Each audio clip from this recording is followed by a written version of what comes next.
everyone. My name is Chris, and I am so glad that you are watching today. We get to talk about friendship today, so let's get started with a game called Best Friends Challenge. Welcome, everyone. We are playing a very special edition today of the Best Friends Challenge. We have pulled together two pairs of parents and kids who I'm going to ask you guys to introduce yourselves. Hi, I'm Beth. And I'm Clara. I'm Kathy. And I'm Will. I'm going to ask a question either to the parents or to the kids. And the goal of the parent and kid is to get the same answer. So if I say, hey, parents, what is your kid's favorite color? The kid is going to write down their favorite color, and the parent is going to try to guess what the kid is writing down. If they have the same answer, then they get a point, and the ones with the most points at the end win. My first question is for the parents. Parents, what is your kid's current favorite song? I don't know the name. I hear it playing. I'm trying to think of what the name is. Rox, you were done first. Let's see your answers. Fair. Somebody that I used to know? Oh. Yeah. Okay, I put something by Tori Kelly. She's listening to a lot of Tori Kelly lately. That was my other one now.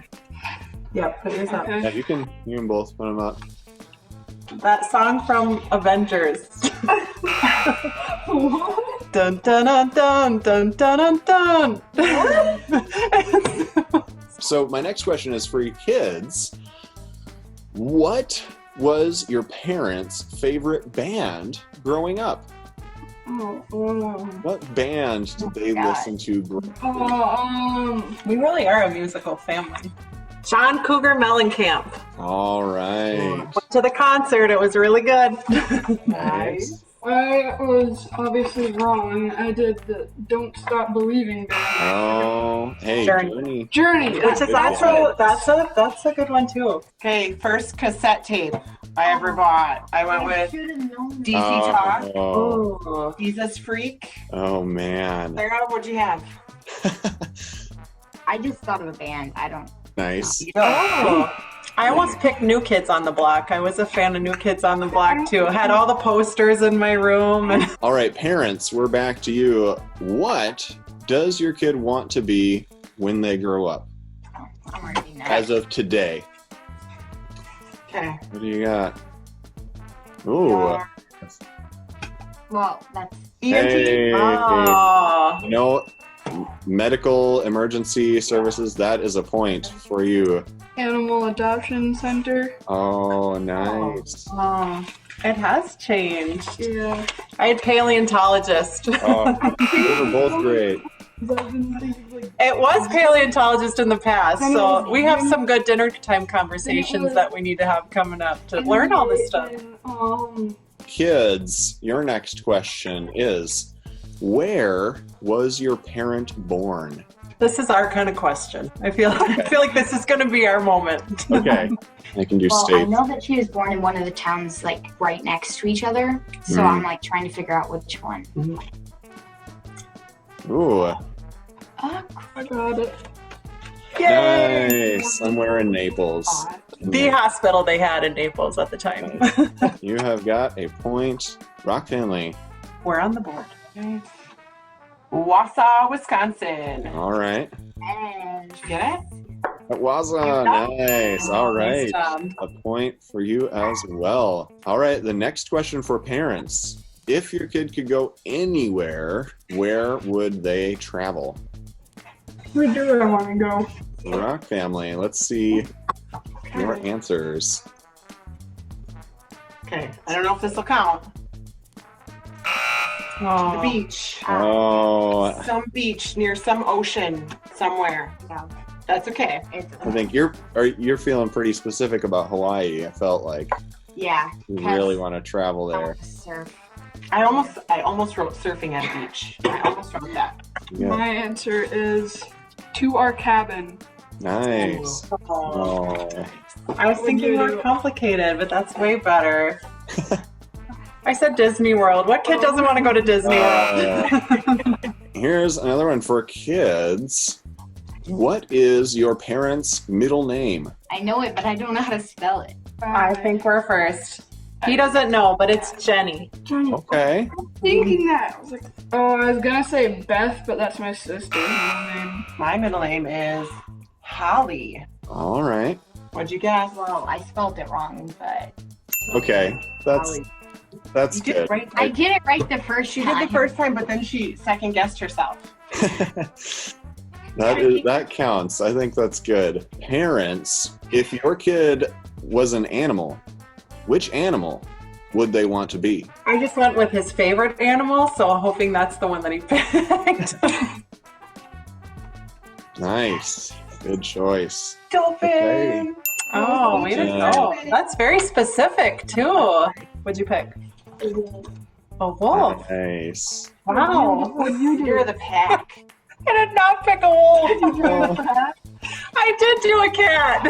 Oh.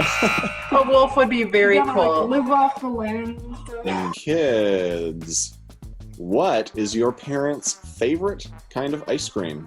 We're going out for ice cream tonight, Yeah, so and I need to think about what my favorite ice cream is. That sounds good. Oreo. Ooh. Did you I put did the Tonight Dough, Oh. the Ben and Jerry's Oh, stuff. that has Oreos in it. That's the, Yeah. that is really good. You went really specific. Went more. If you have not had that kind, it's So super good. good. If you're a chocolate fan. Rock family. Some version of like Reese's peanut butter cup, something like that. Yeah. What do you think? Butter Oh. pecan. Ooh, that's good too. Kids, we're on your final question. Our final question for this time is, what is the strangest thing your parent has ever eaten? All right, Rox, you're first on this one. Once I tried octopus. Definitely weirdest thing I ever ate. Very nice. Something from Hungary when we were there. Oh. I did not try octopus in Hungary, but we did eat some weird we foods. did eat a goose burger. Oh. We had rabbit tacos. We also the big thing they do is corn on pizza, Hmm. and it's really good. That's Maybe awesome. it's the new pineapple, huh? Corn is the new pineapple. I- It's not even weird, but I had a whole lobster on my plate once, and like you had to. that does feel weird. They have, like too many legs. It doesn't feel like it's something you should be eating. I know. It's like a big bug, but yeah. Okay. What did you think, Will? I did sushi, but I don't even know if she's eaten sushi. I've never had sushi. Fun fact, I've never had sushi. Great. Well, thank you all so much for being willing to be part of this. Bye. I've got a story for you all in a minute, but first, I want to ask all of you a question. Our question of the day.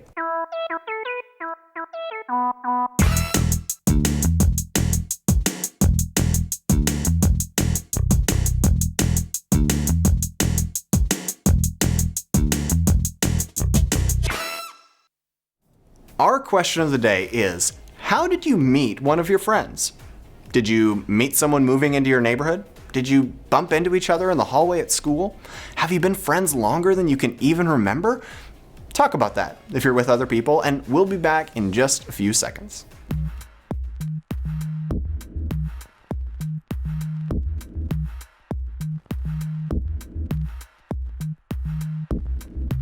Got your answer? Great.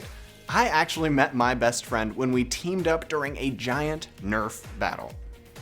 Our friends are a huge part of our lives. They can help us make wise choices, but they can also lead us to make unwise choices sometimes. There have been times where I've said something and wondered, why did I say that? Then I realized, oh, it's because my friends say that all the time.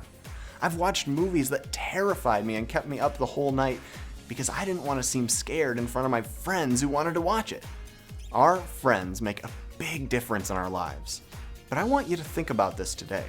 What kind of a difference are my friends making in my life? In the Bible, a woman named Abigail helped someone make a wise choice that they probably wouldn't have otherwise. Let's see what she did. David was one of the most famous kings of the land of Israel. He defeated the giant Goliath and is remembered as someone who loved God with all his heart. David's life wasn't easy, though, especially before he became king. The king of Israel before David, who was named Saul, was afraid that David was going to attack and defeat him, so Saul chased him away. David had never tried to hurt Saul, but now had to live in the wilderness, moving from place to place. People followed David, and soon he had a small army traveling with him. They ran into the desert where it was hot, dry, and there was almost nothing to eat. On another day of scorching heat and empty stomachs, one of David's men reported that there were sheep nearby, a flock of 3,000 sheep belonging to a man named Nabal.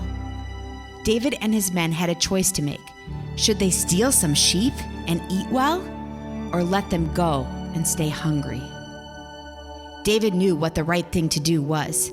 Instead of taking sheep, David decided to help the shepherds take care of their flocks.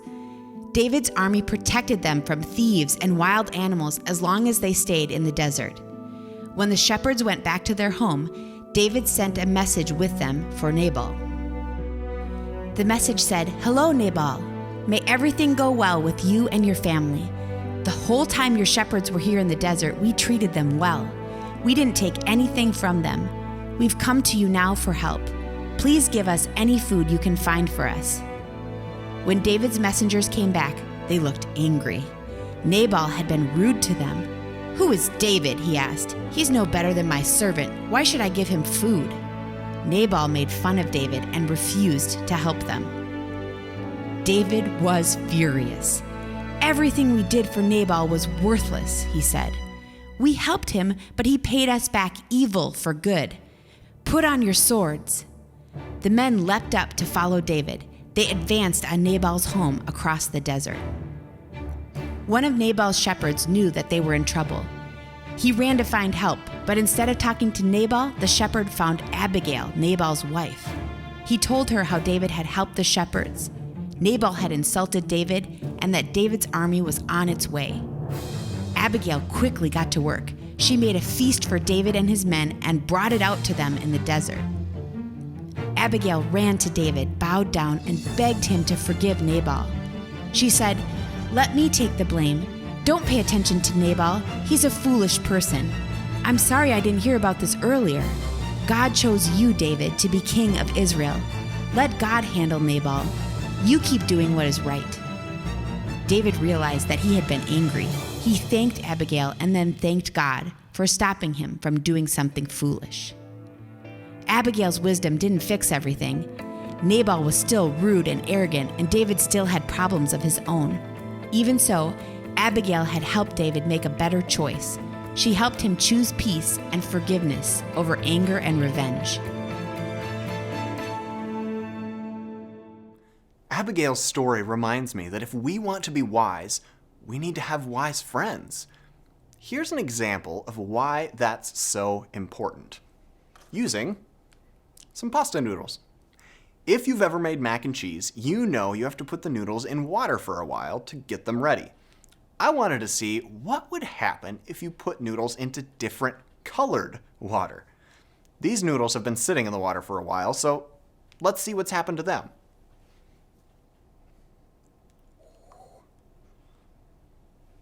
Look at that. They totally changed color. Can you guess why that is like friendship?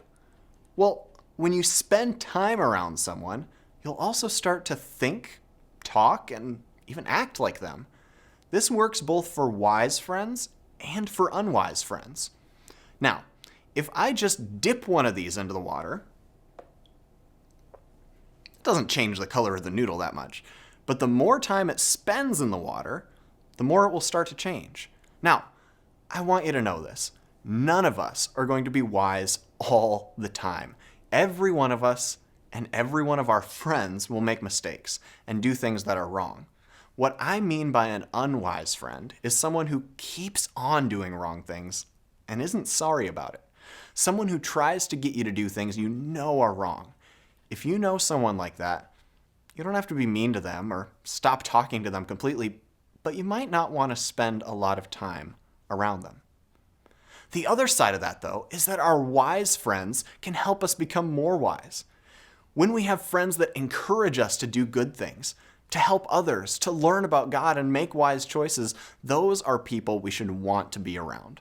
The more time we spend with people like that, the easier it will be for us to make wise choices too. So how could we spend time around wise people this week? Could you ask your parent or your guardian something about themselves? Ask where they grew up or what they remember from being your age. They might be surprised, but they'll probably be happy you asked too.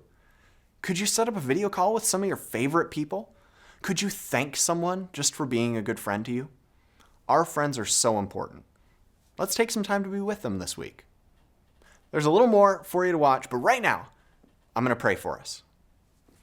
God, thank you so much for every person watching this video right now. Thank you for giving us wisdom, for showing us what the right thing to do is. Help us to follow you and to make wise choices this week. In your name, amen. All right, be sure to stick around after this for Try This at Home. I'm going to be trying the Best Friends Challenge with one of my own best friends. Thanks for watching, everyone. See you next time.